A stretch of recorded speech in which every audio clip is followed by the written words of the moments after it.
السلام عليكم ورحمة الله وبركاته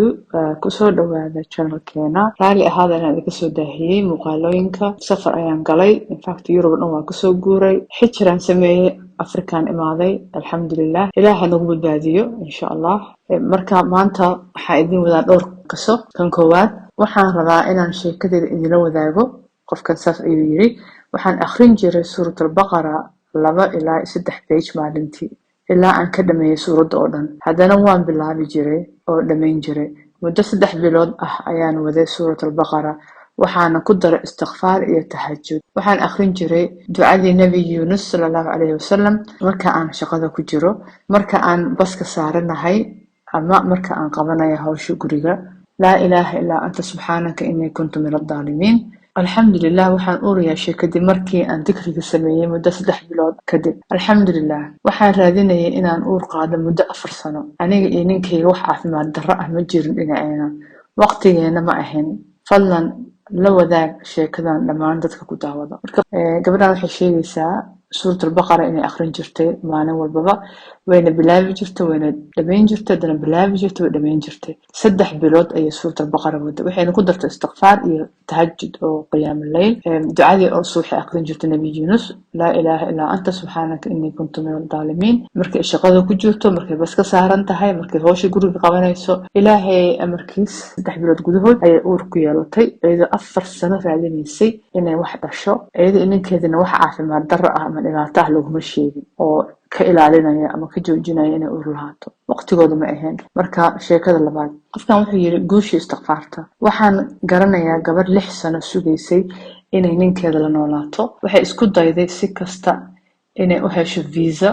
laakiin wax walba waa laga soo xirxiray kadib waxay bilowday inay maalin walba 10,000 oo istighfaar ah ay sameeyso iyo salawaadka nabiga sallallahu alayhi wasallam iyo waxay kale ku dartay suuratul baqara bil gudaheed ayaa ninkeedii laga aqbalay codsigii fiisaha waan la isku keenay oo isku imaadeen ayay ninkeedii ma sha Allah qof kasta oo familkeeda ahaa uu la yaabay wax badan ay sugayeen alxamdulillah 6 sano sugaysay oo loo diiday oo wax kasta ay sameeynaysa aakhirkii markii adkaarta bilowday ayaa ilaahay uu ku siiyay wixii ay rabtay bil gudaheed marka suuratul baqara ayaa laga caajisin hal iska wado maalin wax yar akhri yey kugu noqon wax oo culus oo weyn marka salaad tugtis waxdii ama markasto aad maaragtay faraaqeer lahaato la soo bax aqri dhageyso carabka soo bartay dadka oo ma sha Allah hore u tagay kama hadlayo oo si fiican u yaqaan quraanka oo soo bartay dadka mashquulka ah ayaan ka hadlayaa qofka saddexaad wuxuu yiri subhanallah tan waa wax aniga aan marqaati ka ahaan karo markii aan maalin walba istighfaarta badiyay oo aan ku daray akhrinta suurada baqara maalin walba aniga oo nafteeda siiyay challenge 21 maalmood ah si aan isku dhiirigeliyo oo u sii wado istighfaarta iyo suuratul baqara Allah ayaa wuxuu iga badbaadiyay guur xun alxamdulillah cibaadadeyda way soo hagaagaysan sidoo kale xuska Allah biidnillah ayaan badiyay marka hadii uu qof doonayo horumar xagga nolosha bilow inaad sameyso oo aad wax badan astaghfirullah wa atuubu ilayk inaad akhriso oo sadaqa badan aad bixisaa qofka afraad wuxuu yiri ilaahay baan ku dhaartay waxa igu dhacay xanuunka waswaaska iyo cabsi iyo walwal iyo walbahaar iyo daal maskaxeed iyo mid jirkaba muddo 16 sano ayuu qofkaanayto uu dhibkaan hayay 5 bilood gudahood ayuu wuxuu ku bilaabay qofkan suuratul baqara hadda waxaan dareemayaa inuu yiri amaan iyo xasilooni oo nabad ah hadii ayba nolol kale waan u mahadnaqi lahaa oo waan gudan lahaa xaq uu Allah igu leeyahay subhanahu wa ta'ala marka qofkan waxaan ka fahmay inuu 16 sano dhan walwal walbahaar iyo fatiig iyo daal maskaxeed iyo daal jireedba kulli ayuu hayay waxaana dhan kadib 5 bilood gudahood ayuu wuxuu akhrinayay suuratul baqara markaas wuxuu dareemay isla markiiba nabad iyo peace iyo xasilooni deganaansho ayuu dareemay qofka shanaad wuxuu yiri wallahi wala isku doon baan saaranahay waan sameynayay tasbiix khaasatan istighfaar iyo saliga nabiga alayhi salatu wasalaam ayaa caawisay dibna aan ugu soo laabtay diintii waxay ii suurta gelisay in xataa salaadii aan bilaabo salaad waa muhiim qofkii salaada ay ku adag tahay waa idin soo duceynaya ilaahay inuu tawfiiq idinku hagaajiyo waa inaan salaadina adkeynaa aan xafidnaa dadka waxay moodayaan inay awood u leeyihiin kaligood inay eega tukadaan oo toobad keenaan si kastaba ha ahaatee waa Allah subxaanahu wa tacaala kan ina siiyo tawfiiqda oo aan ku toobad keeno marka ilaahay inaan ka barino inaan ilaahay nagu hago jidka toosan qofka lixaad wuxuu yiri assalaamu calaykum waxaan rabaa inaan idinla wadaago sheeko yar oo ku saabsan sida suuratul baqara ee ii caawisay mahad Allah ayaa iska leh iyo idinkaba oo aan ka daawado waxaan ku jiray xiriir oo ku dhamaaday si xun meesha aan ka shaqeynay xitaa way soo gaartay dhibta xiriirkaas booliiskii xitaa way soo faragasteen arrintan kala tagii kadib wallahi aad baan u niyad jabay waxaan maskaxdayda ku soo dhacday fikrado xunxun oo kamid ah sida inaan isdilo dhowr jeer ilaa iyo heer qoyskaygii ay igu xareeyeen meel oo xero dadka maskaxda dhiman lagu hayo waxaan ku qasbanaaday inaan halkaas joogo 1 bil oo dhan bishii November markii aan ka soo baxay waxaan furtay TikTok markastoo aan furo TikTokne waxaan arki jiray fiidiyoyaasha oo ka hadlaya sida ay muhiimka u tahay iyo sida aan ugu caafimaadi karo haddii aan akhriyo suuratul baqara iyo akhrinta istighfaarta waxaan si tartiib ah u bilaabay istighfaar oo kaliya waxaan arkay qofkii aan xiriirka kula jiray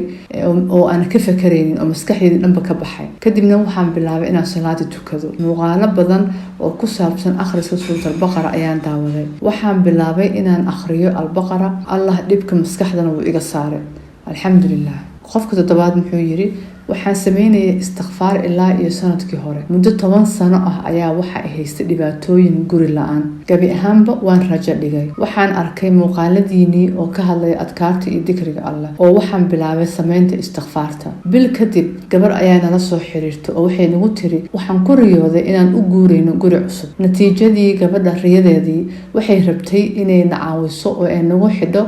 qof guryaha ku takhasusay oo wax noo soo raadin kara foomamka application-kana waan buuxinay codsigiina waan sameynay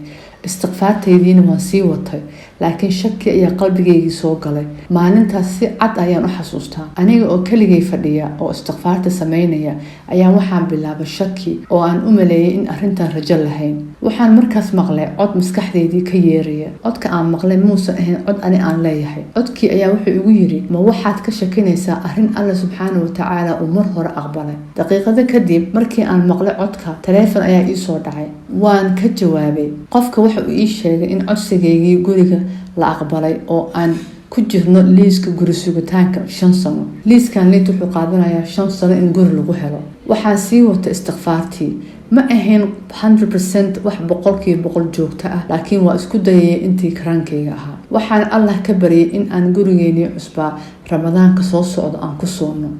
bilooyin ayaa ka soo wareegtay markaan foomkii aan buuxiyay kadib waxaan arkay muuqaalo badan oo ku saabsan fadliga suurada baqara waxaan go'aansaday inaan akhriyo markii ugu horeysay ee aan akhriyo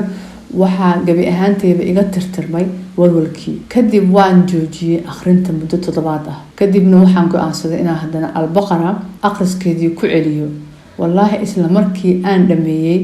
aayadii u dambeysay ayaa telefoon ii soo dhacay codsigii guriga aan sameeyay 1 sano ka hor ayaa la igu yeeray oo la igu soo yiri kaale soo fiirso guri cusub ayaa soo baxay hadda maanta aan qorayo sheekadan waxaan dhex fadhiyaa gurigeygii cusbaa waa guri cusub oo casri ah oo dhawaan la dhisay waxaan ahay qofkii ugu horeeyay oo soo dega gurigan alxamdulillah waxaan rabaa inaan daawadayaasha ogeysiiyo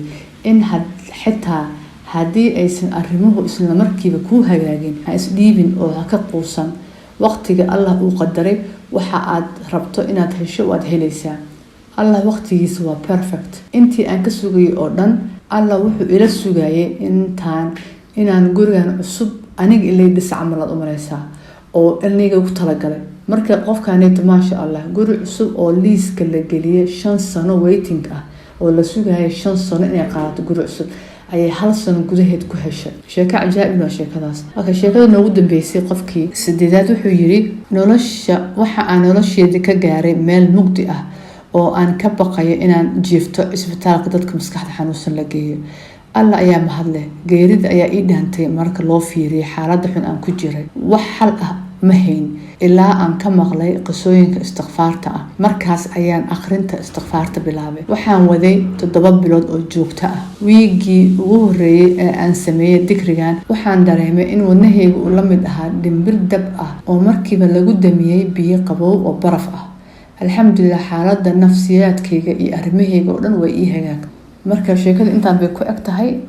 iga raali ahaada intaan idinka soo daahiyey sheekooyinka insha allah waa sii wadanaynaa ilaa iyo ramadaanka intii karaankeyga ah safar waxaas waa soo gashay sa hore idinku sheegay marka noo soo duceeyay kulligeen khayr baan isku ognahay wassalaamu calaykum waraxmatullaahi wabarakaatu